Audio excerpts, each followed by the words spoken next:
Hoy es jueves 27 de febrero de 2025. Llegamos a la emisión número 714 de la memoria histórica aún no contada del conflicto armado.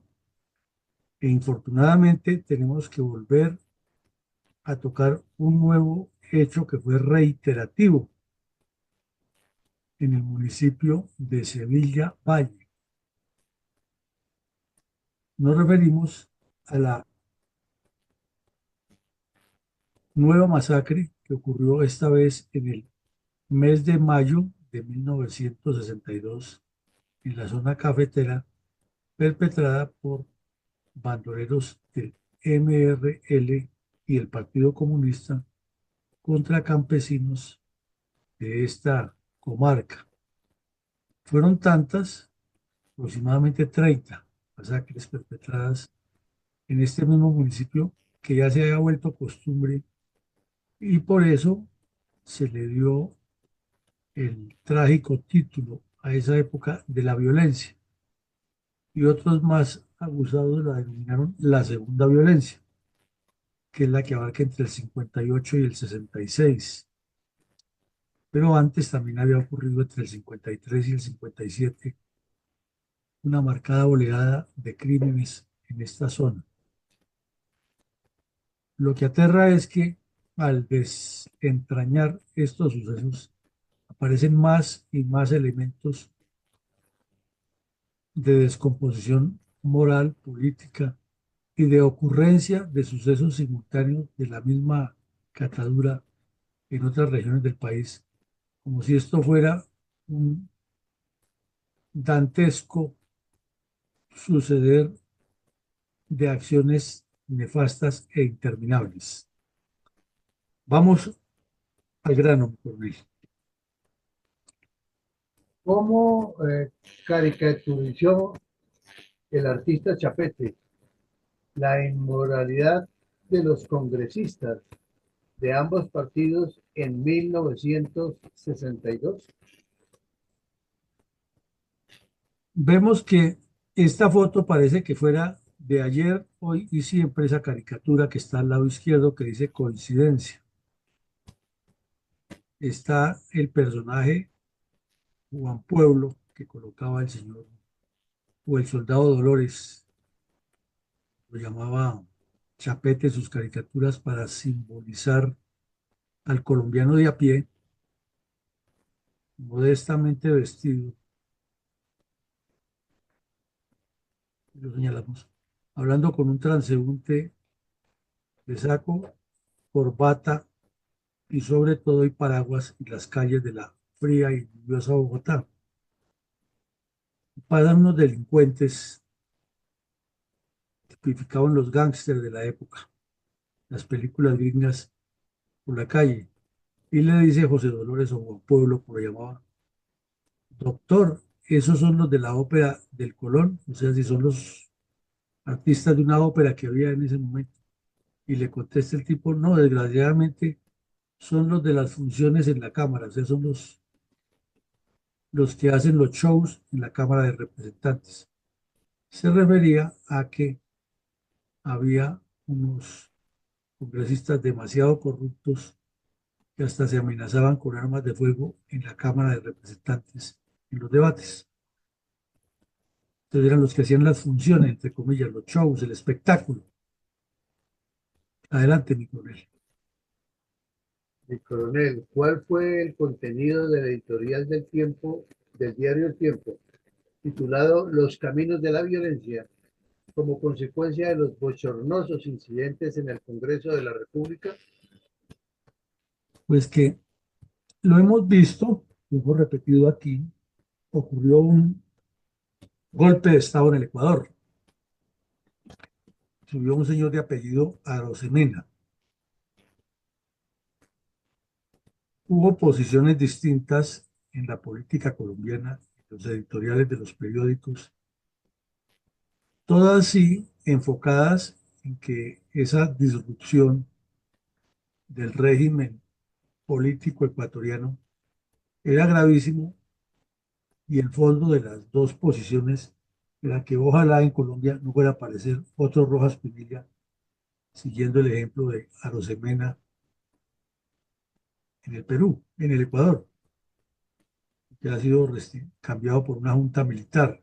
Entonces, que, ojo, en Colombia ocurría lo mismo. Y poco a poco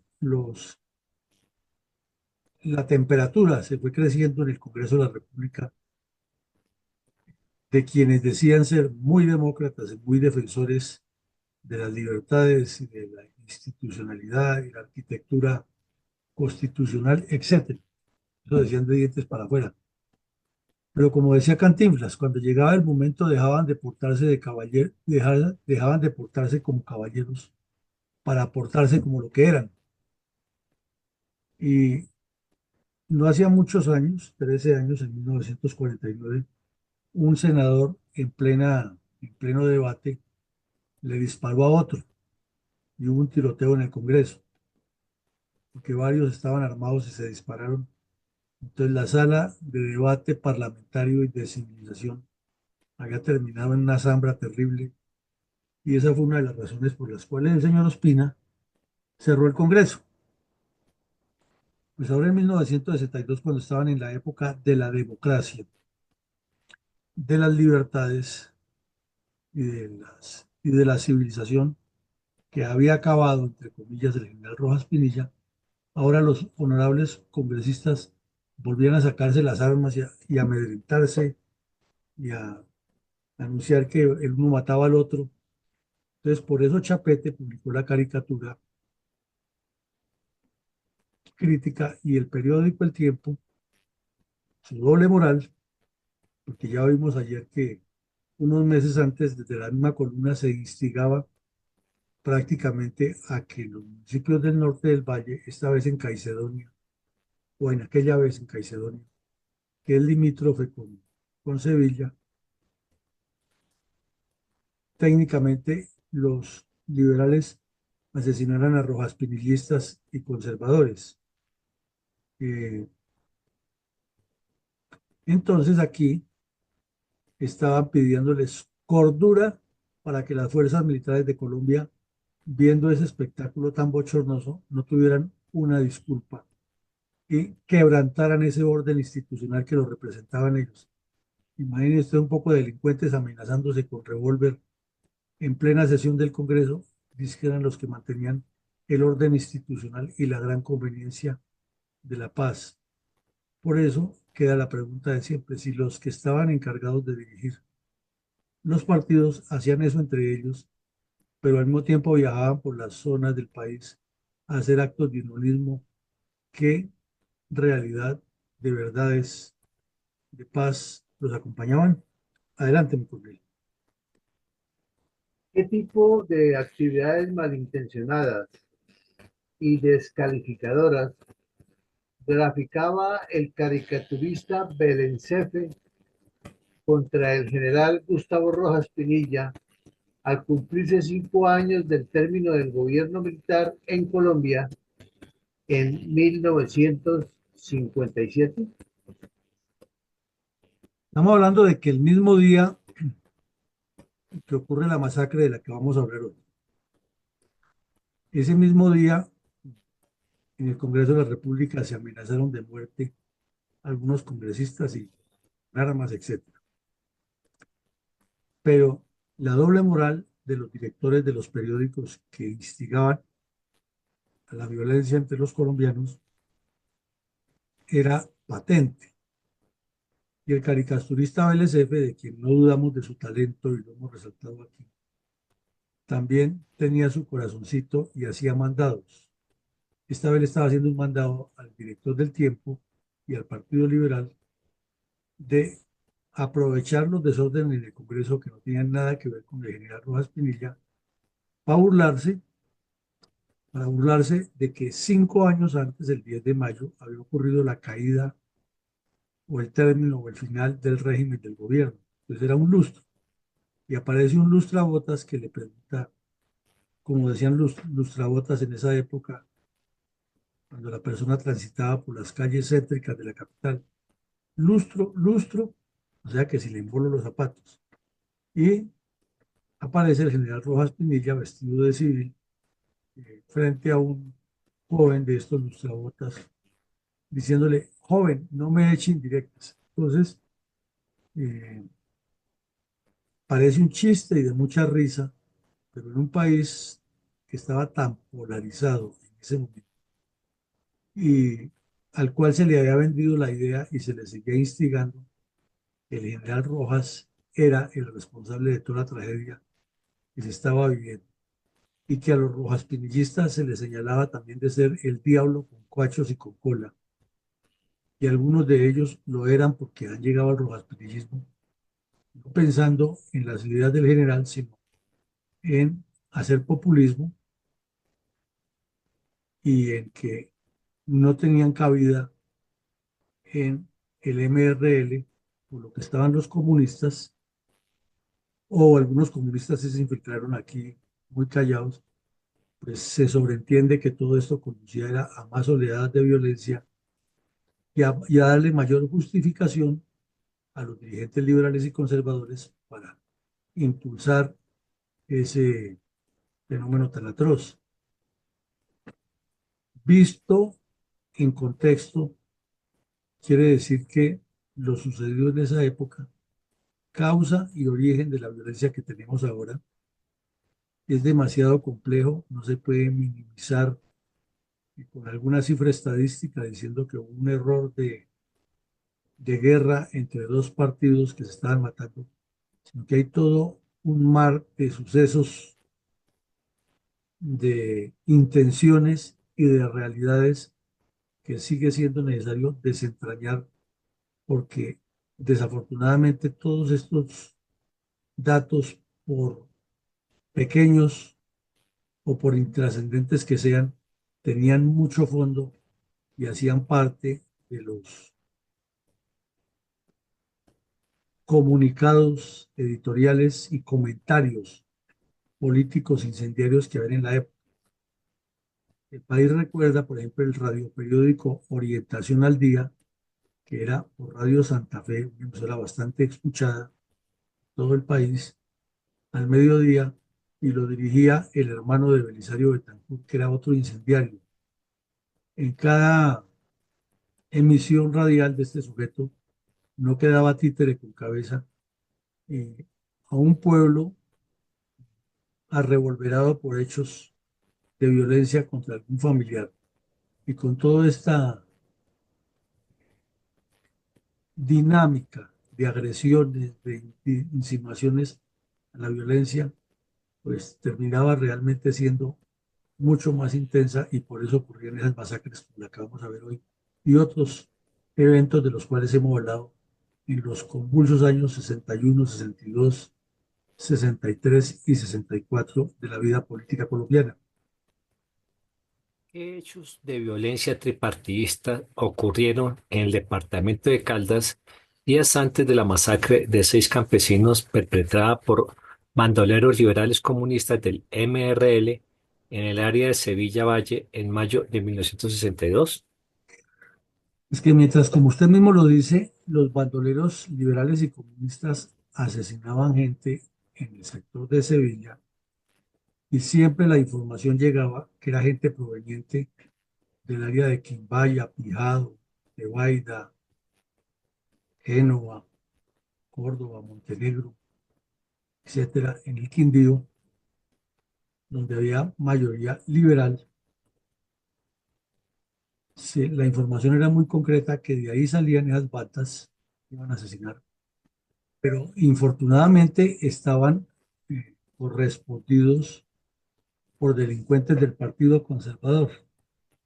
Aquí, en las etapas iniciales de nuestra memoria histórica, recordamos la historia del tal alias Polancho, un asesino de nombre Campo Elías Lozano Arroyave, de filiación conservadora, y por allá en los años 63, 64 fue dado de baja por el ejército.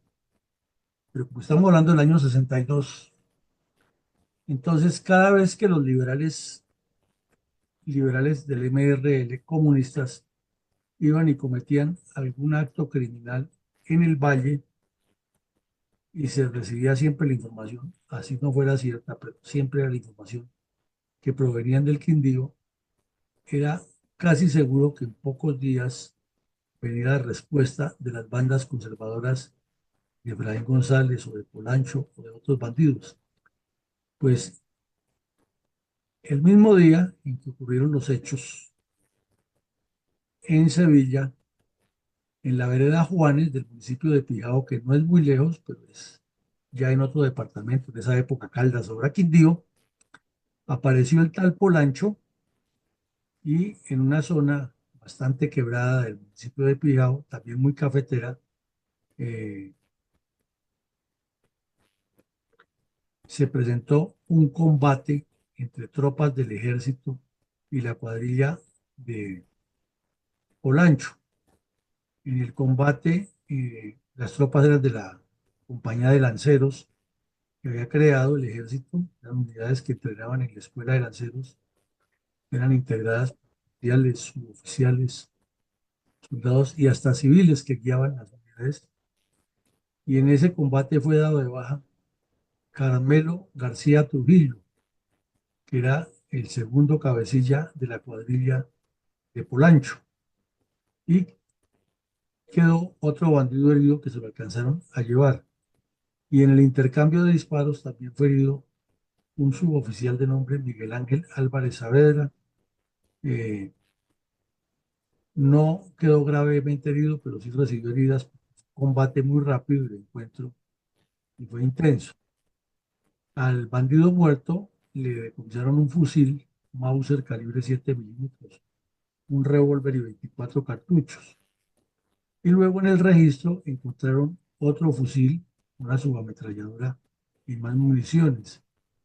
Y propaganda e invitación de dirigentes regionales a acabar con lo que llamaban los collarejos, que eran los que militaban en el Partido Liberal.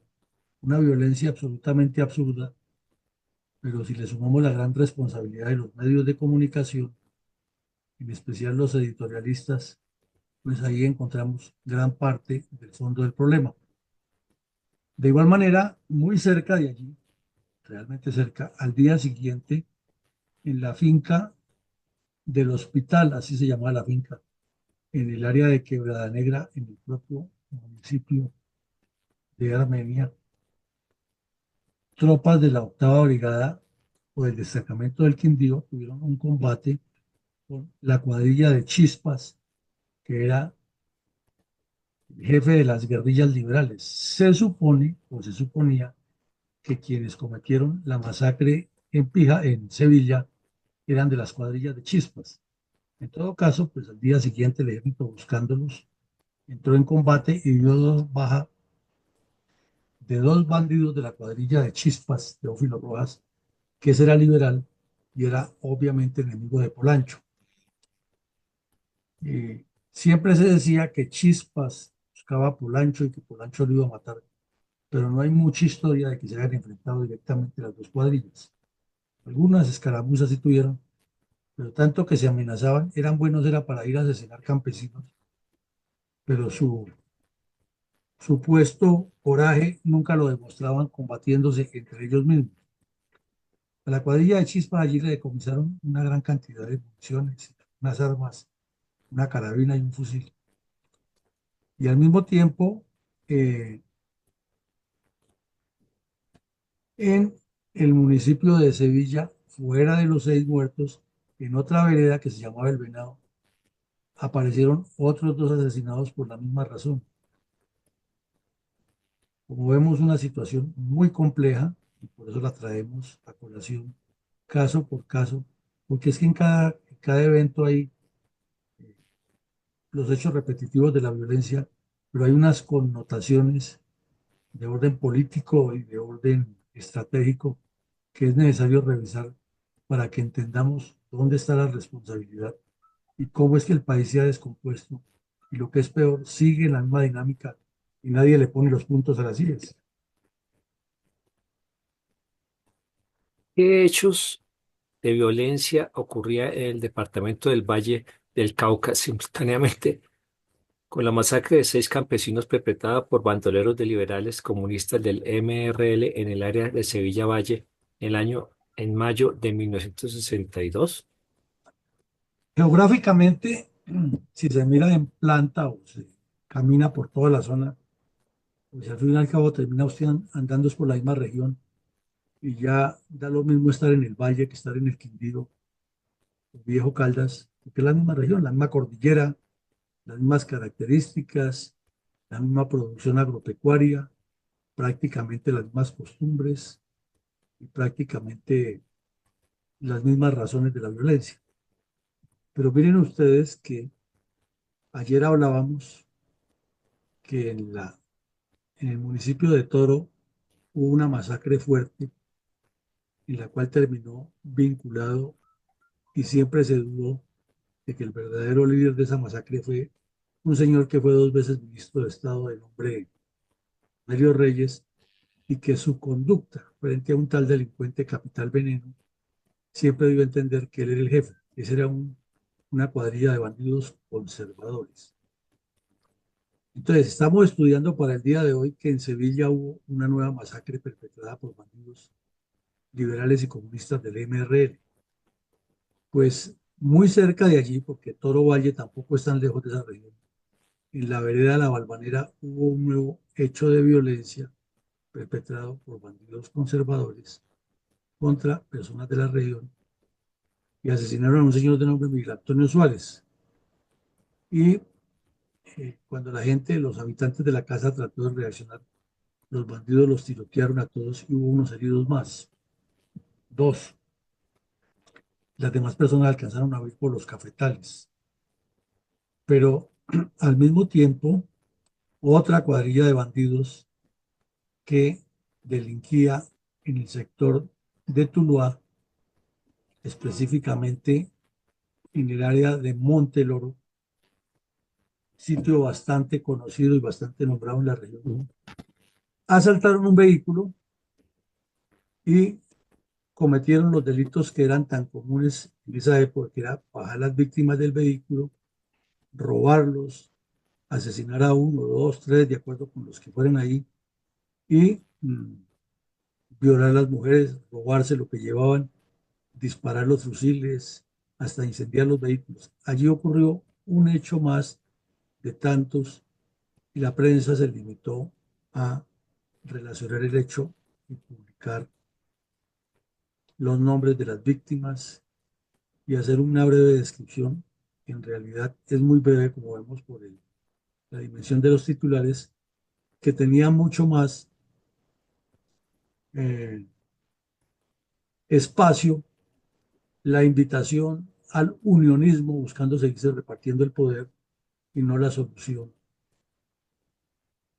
a los problemas de fondo, ni mucho menos una crítica profunda a la verdadera responsabilidad de los dirigentes, porque si ustedes leen el editorial en el cual se cuestiona la violencia en el Congreso, por ningún lado se les indica a los honorables representantes a la Cámara, que hasta se amenazaron de muerte en ese debate, nada relacionado con esta violencia, sino siempre es que en el Ecuador, que mire, que ya se tomó el poder un grupo de militares, que lo que hay que volver es a la democracia, que no hay que darle posibilidad a los militares que se alebresten y se tomen el poder en Colombia, pero por ningún lado nombran esta violencia y cuántos hechos hemos relacionado en el mismo día que estos otros salvajes en el Congreso se estaban amenazando de matarse por si estaban de acuerdo o no con lo ocurrido en el Ecuador y no con lo que sucedía en Colombia. Esa es una crítica fuerte y profunda que amerita hacerle a la dirigencia política, porque ahí está todo el germen de ese gran problema. ¿Qué sucedía, entre tanto, con las ambiciones desmedidas de los dirigentes liberales y conservadores, mientras la violencia por ellos instigada seguía asolando las regiones del país? Pues que todos sabemos, el mes de mayo es el Día de la Madre, ¿no? Y que generalmente se celebra tratando de que coincida con el 13 de mayo, que es el Día de la Virgen, para quienes profesamos la religión católica. Entonces, los hechos que estamos analizando ocurren 10, 11 de mayo.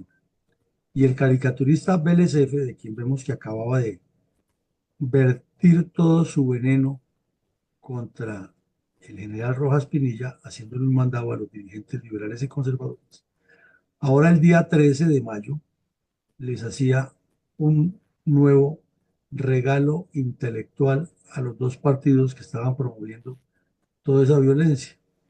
Y era un anuncio de la consolidación del Frente Nacional. Y aparece la madre, una señora que significa o simboliza a Colombia, y le está diciendo a los dos campesinos, mal trajeaditos y con sus cotizas, su sombrero, que les recibe con mucho cariño el gran regalo que le dan, que es la consolidación del Frente Nacional. Una caricatura mentirosa, engañosa, y que en el fondo se puede interpretar de las dos maneras, ¿no? Cómo se engaña al país o cómo los dirigentes políticos le venden la imagen al país que los que tienen que unirse son los campesinos. Pero uno no explica por qué el señor Vélez F. en esa caricatura no cuestiona más bien a esos dirigentes bandidos que en el Congreso se estaban amenazando de muerte y estaban instigando al resto del país a la violencia contra los seguidores de Rojas Pinilla, y por qué se hacían los de la vista gorda con la violencia que promovían los conservadores extremistas con el tal Polancho o con Efraín González, o desde la otra orilla con Chispas y con los demás bandidos que estaban cometiendo todas estas barbaridades. Entonces, una caricatura engañosa con un mensaje mentiroso, pero a la vez, en el fondo de todo, era al yo, porque le interesaba más al señor Vélez F., era resaltar que los dirigentes del Frente Nacional estaban unidos y los lacayos para hacer de show eran los campesinos, como vemos aquí, hasta con la ropa remendada, pero en el fondo eran ellos los culpables que estaban matando y no los verdaderos, eran los dirigentes. Mucha tela para cortar y mucha realidad por desentrañar acerca de este fenómeno de la violencia en Colombia en esa época. Y coronel, ¿cómo informaron los medios de comunicación otros hechos relacionados con la masacre de 6 campesinos perpetrada por bandoleros liberales comunistas del NRL en el área de Sevilla en mayo del 62? Pues seguimos, a pesar de eso, el día 14, un día después de que el caricaturista nos trajera semejante regalo, ¿no? Que los campesinos, o sea, los campesinos eran los culpables, no los dirigentes, estaban fortaleciendo el Frente Nacional ahí mismo en el Valle, en otro municipio del cual ya hemos hablado en estos días.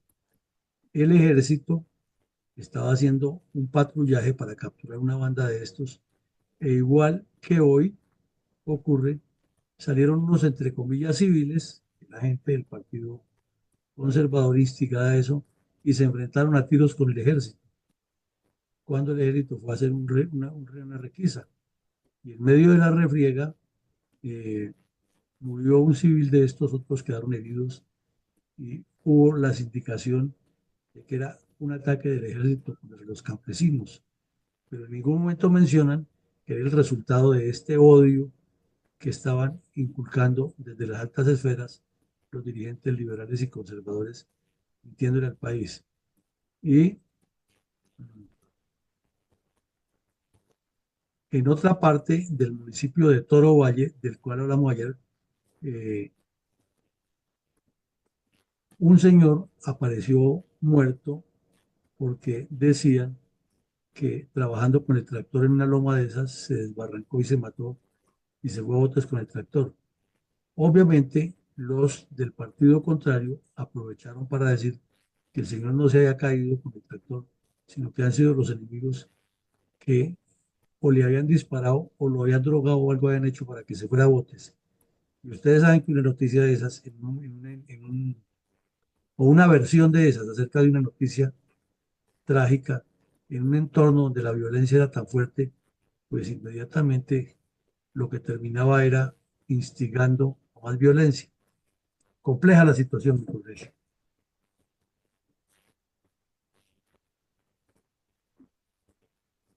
¿Qué ocurría, entre tanto, con la violencia tripartidista al noroccidente de Antioquia? Eh, en el sector noroccidental de Antioquia, allí también había bandas armadas instigadas por los dos partidos. eh, el ejército y la policía tenían que multiplicarse. Entonces las fuerzas de carabineros que estaban siendo entrenadas por el ejército, inclusive algunas patrullaban en forma combinada en algunas regiones del país, tuvieron que salir también a combatir en el sector de Caramanta, en el municipio de Caramanta, nuevos brotes de violencia y ahí en un enfrentamiento de la policía cayó otro bandolero de quien poca información se le daba en el país, porque ahí en el occidente de Antioquia hubo mucha violencia, pero no tuvo tanto despliegue publicitario como la que ocurría en el Valle y en el Quindío y en el Tolima, pero el problema era igual. Entonces vemos cómo a lo largo de la geografía nacional se iba extendiendo y extendiendo, siguiendo el eje de las cordilleras y los ríos, esta atroz fenomenología del enfrentamiento entre personas que se mataban por el color de un trapo o del otro, sin ni siquiera tener claridad de cuál era la ideología que defendían, ni a quiénes era la clase de bandidos que estaban siguiendo, que ocupaban altos cargos del Estado y que, como vemos, no tenían el menor recato en agredirse verbalmente, en amenazarse con armas de fuego y luego aparecer hablando de la unidad del Frente Nacional y los caricaturistas y los editorialistas ayudándoles al cuento con mensajes mentirosos dirigidos a la población colombiana. ¿Cómo se desarrollaban las operaciones militares contra el bandolerismo en el vecino departamento del Cauca? Pues mi coronel, al mismo ritmo que ocurrió esta masacre, que fue nuevamente luctuosa en el municipio de Sevilla, sin descontar que los hechos que acabamos de ver, sino al contrario, sumándolos, vemos que ahí en Sevilla fueron asesinadas 6 personas, que la autoría material se le adjudicó a otro bandido que tenía una fama terrible, que era Leonardo Capero Hueta, alias el Sultán, que bajó de un vehículo a 6 personas, a 5 personas, y las asesinó. Y otro que ocurrió en otro sitio.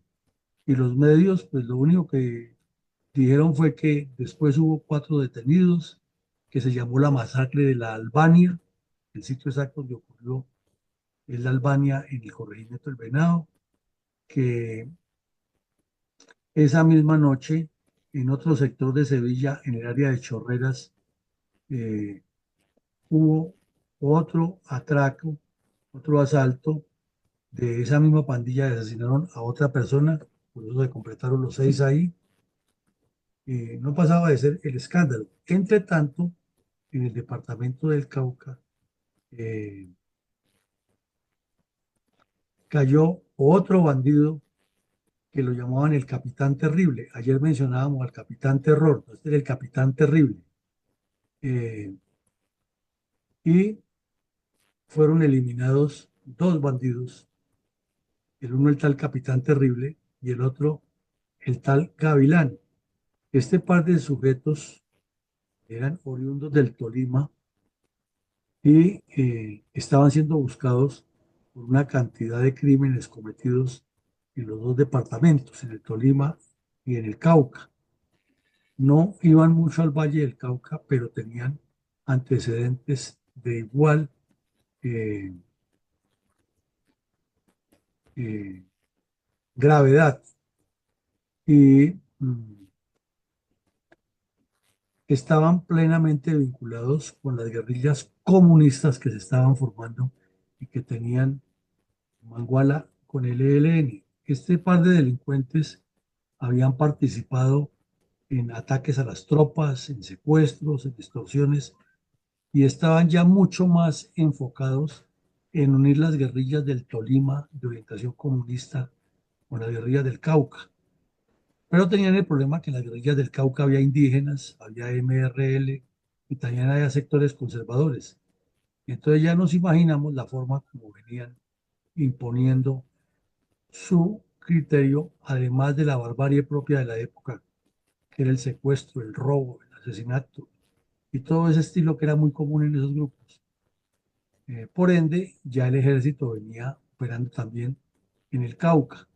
El gobernador del Cauca, eh, dándose publicidad de que él también estaba luchando contra el bandolerismo, le dio esas declaraciones a los medios, que se han acabado los últimos focos del bandolerismo en el Cauca, lo cual resultó que no era cierto, porque allí quedó, por ejemplo, el tal Aguililla, que fue uno de los que participó en las primeras cuadrillas del MOEC, que ya sabemos que asesinó al tal La Rota, repartijas de botines de robos, y luego fue más tarde eliminado por los bandoleros comunistas. Lo que pasó es que no entendieron que los comunistas sí estaban construyendo unas guerrillas mucho más ideologizadas y a largo plazo, y eso vino a hacer metástasis a mitad de esa década con el secuestro de Harold Lederer, las emboscadas al ejército, y luego con la aparición de la República Independiente de Río Chiquito. Entonces no era tan exacto ese titular y ese mensaje del señor gobernador de que ya el bandolerismo se había acabado en el Cauca. ¿Cómo se efectuó la captura de una cuadrilla de 15 bandoleros en el Valle del Cauca? Pues el mismo día de la masacre en Sevilla y de los hechos que hemos visto eh, en algunos municipios como Toro, Bolívar, Caicedonia, cerca de allí, eh, fueron capturados en todo el departamento un total de 15 bandoleros. En Palmira, en La Victoria, en Roldanillo, en el mismo municipio de Toro y en el Dobio, donde también ocurrieron otros hechos de sangre paralelamente. Entonces eso era como un toma y dame, eh, y caían un poco de bandidos todos con unos alias funambulescos, pero con unos prontuarios bastante graves, ¿no? Por ejemplo, capturaron a uno que le decían el Mirlo cantor, porque por las mañanas le daba por cantar y después salía a asesinar gente. El otro le decían el sargento Romero, porque él decía que era un sargento de la revolución al estilo mexicano, que andaba con sus indumentarias de charro. Otro que lo llamaban Cantinflas por lo chistosito que era. Y uno que lo llamaban Cortafuego, porque le gustaba cortarle la cabeza a los cadáveres y prenderles candela. Entonces, como vemos, era una cantidad de bandidos de la peor laya que los estaban buscando y que se multiplicaban como la mala hierba. Y a pesar de todas estas operaciones, por ejemplo, capturar 15 de esos, no se disminuían los hechos de violencia en municipios muy concretos como Sevilla. Adelante, mi coronel. ¿Qué actividades subversivas realizaban los integrantes del Partido Comunista en las capitales departamentales? Pues por la fecha electoral habían venido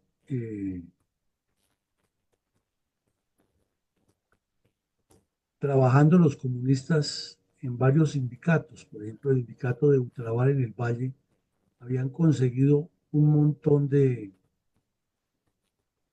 logros de destinaciones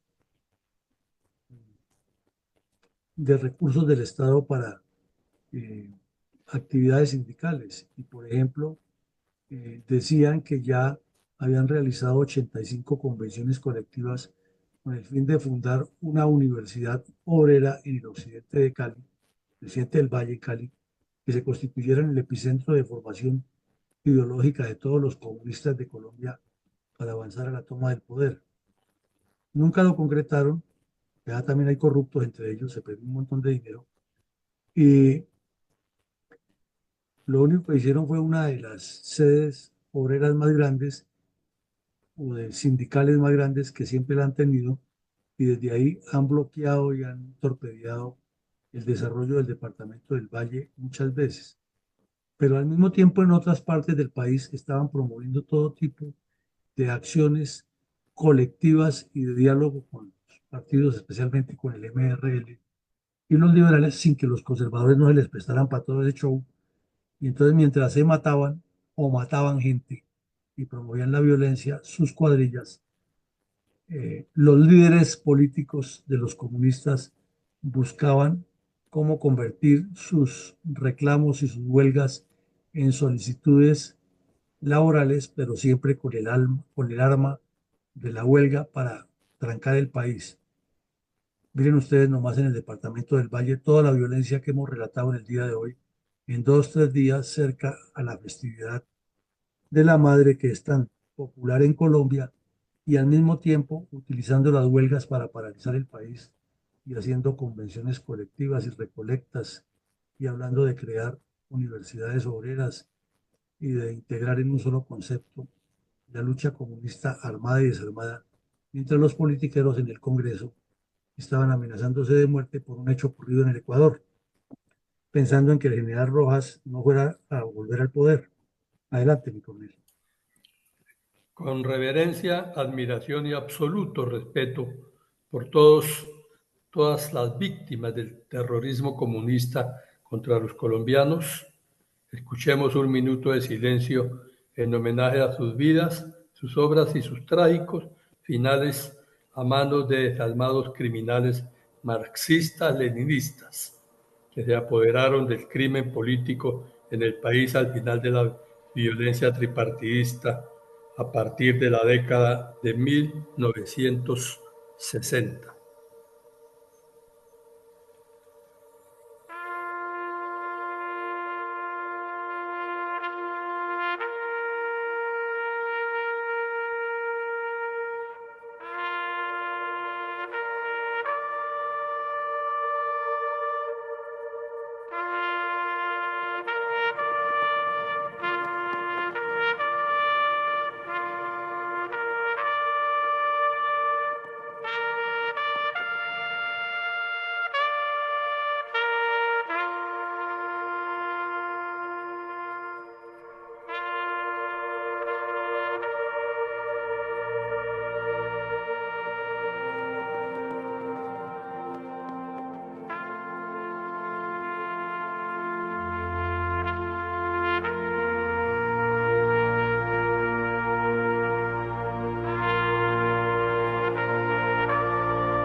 Mi coronel, ¿tiene credibilidad y futuro la paz total de Petro si vemos en detalle el resonante fracaso de los gobiernos del Frente Nacional en el lapso de 1958 a 1974, cuya idea laxa y débil de la paz era muy parecida a la del actual gobernante colombiano? Miren ustedes, mi coronel, que hoy traigo para el comentario esta entrevista que parece que fuera hecha ayer, no al presidente o al candidato Valencia en ese momento, sino a un politiquero de los aspirantes, de lo que hay, qué cantidad de similitudes. Estamos hablando del mes de mayo de 1962. Estaba el país en medio de este charco de sangre que acabamos de describir y de las intrigas y que lo que pasaba en Ecuador y que el comunismo soviético y que el comunismo chino, etcétera. Y ya se sabía prácticamente que el que iba a ser elegido era el señor Guillermo León Valencia. Entonces lo entrevistaron en una rueda de prensa y este documento debería ser de estudio de todo el que aspira a hacer política en Colombia. Y la entrevista de él era, bueno, señor Valencia, usted ya es, no ha ganado, pero usted es, porque es que el Frente Nacional, como lo acabamos de ver en caricatura y todo eso, era el que mandaba. Y le hicieron una cantidad de preguntas, 36 creo que fueron, así como la entrevista que le hicieron a Petro en El País hace poquito. Y entre sus respuestas dijo lo siguiente, le cuidado a ustedes estas perlas. No entregaré el poder a nadie antes de que expire mi mandato. ¿Razón? ¿Por qué le preguntaba? ¿Por qué decía eso? Porque se había especulado mucho que el señor Lleras Camargo le iba a dar no una palomita, sino un palomazo al primo eh, Carlos Lleras Restrepo para prepararlo muy bien para que en el 66 fuera el presidente ya con la experiencia y el honor de ser expresidente. O sea, el país en manos de un poco de trapaceros y mentirosos. Segundo, el tipo dijo que él en su gobierno jamás podría llamar al MRL a que se integrara a su gobierno porque era un movimiento político que violaba la Constitución y desconocía las leyes de la República. Eso decía de dientes para afuera, pero terminaba en manteles con López Miquelsen y los dirigentes del partido MRL, que él le haría dos solicitudes al presidente Kennedy: el cumplimiento leal de la Alianza para el Progreso y que se aumentaran los precios con que pagaba Estados Unidos la compra de los productos colombianos para que entrara más dinero al país. Pero que no solamente a Colombia, sino a Latinoamérica. O sea, ya estaba politiqueando como Petro. Ya era el representante de los latinoamericanos. Que él iba a escoger, era un designado que debía ser escogido por el presidente de la República. Que no se preocuparan, que él lo escogería, y ya vimos en un episodio anterior cómo escogió a un amiguis y fuera de eso lo condecoró y le dijo que le iba a dar una palomita. O sea, a los pocos meses ya estando en el poder, se contradijo de todo lo que ha dicho aquí, igual que pasa con todos los politiqueros. Dijo que no habría relaciones con Rusia ni con Cuba, porque eran la mata de la violencia, y aquí vemos que durante el gobierno de él, los cubanos sí estuvieron presentes, porque hemos visto otros episodios, y que en lo económico iba a haber austeridad del gasto público, pero no parálisis del funcionamiento del Estado. Bla, bla, bla, bla. Entonces, ¿por qué decimos que es interesante estudiar esta entrevista? Porque uno la lee a fondo y parece igual a los politiqueros de hoy en día prometiendo cielo y tierra, igual que hizo el señor Petro. Entonces, en ese momento el señor Valencia nos prometió también una paz total, que era una especie de Pax Romana, y en la cual, al estilo de la señora Cabal o de otro, de un loquito que hay por allá que vive en Londres, y nos dicen que ellos vienen y no es sino que meten al ejército a darle orden de que dé plomo y acaban con todo, porque es que el problema es la guerrilla y los políticos corruptos. Y cuando llegan a gobernar, Petro ha estado rodeado de corruptos y descompuestos, y el señor Valencia no fue la excepción y se dedicó a hacer politiquería con los éxitos de las tropas. Eso ocurrió hace 63 años y hoy estamos a puertas de las elecciones del 26 con el mismo eh, sartal de mentiras y de engaños, y repitiendo en cuerpos distintos y con intenciones similares, procedimientos parecidos para que el país siempre tenga una disculpa interna y externa, los politiqueros, y luego siempre son las víctimas. Yo quería, yo tenía toda la intención, yo lo intenté, mi plan de gobierno era este, pero es que los adversarios políticos me bloquearon en el Congreso, es que los comunistas hicieron esto, es que la violencia entre el pueblo hay que cambiarla, hay que educarlos a esos para que no se maten, nunca hablan de educar a los políticos para que no listiguen, Y ahí seguimos en la misma. Total, ni en esa época ni ahora se puede concretar la paz, porque la metodología es muy similar, mi coronel. Adelante, mi coronel, con sus comentarios. Muy bien.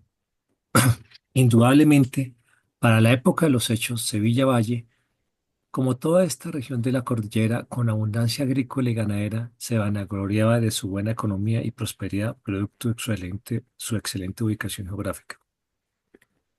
Pero el EMRL se encuentra fortalecido, amañado y protegido en este departamento. Las autoridades gubernamentales auspiciaban su estadía y hegemonía en la región.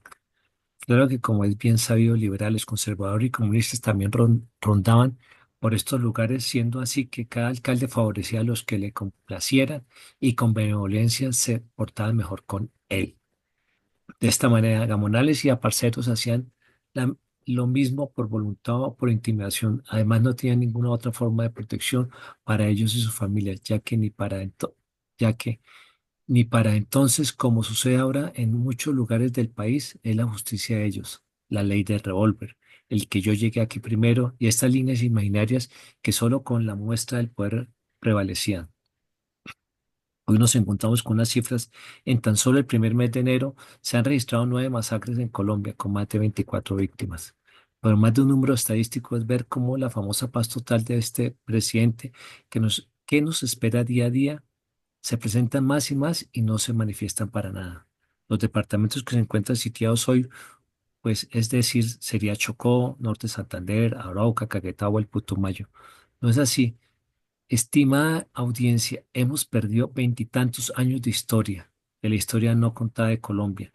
En la época que no podíamos ir a ninguna parte, no podíamos recorrerla, donde los famosos retenes ilegales proliferaban en todas las vías, donde las emigraciones de colombianos hizo un flujo interminable, donde todos o casi todos tenemos un familiar en el extranjero. Pues esta historia no contada es la que no saben nuestras nuevas generaciones. Si es el trabajo mancomunado de los aquí presentes, lo hacemos en estas 714 emisiones. Gracias. Exactamente, la reconstrucción de esta historia tiene que tener por objetivo eso, desentrañar la realidad y poner los puntos sobre las íes y poner sobre el tapete los hechos como son, como fueron y como los han manejado los dirigentes políticos. Y ahí resarcimos lo que siempre decimos en la fundación. El problema es político, no es otro, es de concepción política, no politiquero de conflictividad entre dirigentes, que es lo que ellos entienden como política o de oportunismo para robarse el presupuesto. No, político en la concepción de la dirección del Estado. Se falla ahí. Si los padres fallan en una familia, se cae la familia. Si los dirigentes de un equipo de fútbol fallan, el equipo de fútbol se cae. Eso significa que, guardando las proporciones y llevando la misma dinámica del hilo conductor, si las dirigencias políticas de un país andan en esa rapiña y en esa violencia, pues el país andará siempre en el mismo enredo. Y usted compara hoy que en esa época eran los departamentos del Valle, Cauca, Tolima, donde se enfocaba la violencia. Hoy lo que se ha hecho es que se ha extendido y le agregaron el problemita del narcotráfico y la oscuridad de la mayoría de los dirigentes políticos en nexos con estos bandidos. Esta noche continuaremos con la tarea de seguir tratando de formar mentalidades estadistas, estrategas, con el cuarto episodio de la analogía de la estrategia militar con la estrategia política. A todos un feliz día y que Dios nos siga bendiciendo. Gracias, mi coronel. Feliz día para todos. Día para todos. Gracias, coronel. Feliz día. Bueno, señor. Todo listo, mi coronel.